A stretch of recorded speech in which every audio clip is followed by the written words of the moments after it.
আমি যতবারই বাড়িতে আসি ততবারই কিন্তু কাকার বাড়িতে গিয়ে একটু দেখা করি, তাই ভাবলাম যাই একটু ঠাম্মা বাড়ি থেকে ঘুরে আসি। এই দেখো, এই হচ্ছে আমার ঠাম্মা বাড়ির রাস্তা।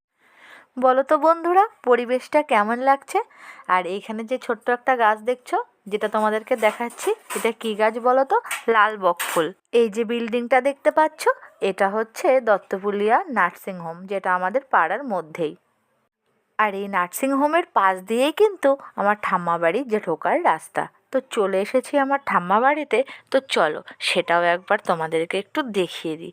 এই হলো আমার ঠাম্মা বাড়ি। এই দেখো, এই যে এবার আমি গেট দিয়ে সোজা ঢুকে যাব ভেতরে।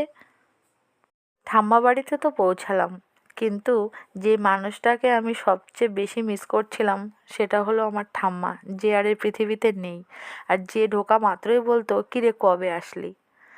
যাই হোক, ঠাম্মা বাড়ি থেকে আসলাম, এসে নিয়ে বাড়িতে দেখছি মা একটা পিঠে বানাচ্ছে। তো তোমরা বন্ধুরা বলো তো, এটা কী পিঠে, কে কে চেনো বলো? আমার ছোট কাকু আর ছোটো মা বারবার করে খাওয়ার কথা আমাকে বলেছিল, আমি অবশ্য সেখানে খাইনি। বাড়িতে এসে যে মেনুটা আমাদের হয়েছিল সেটা একবার শুনে নাও। ফুলকপি আলুর রসা, ডাল, পাঁপড় ভাজা আর আলু ভাজা।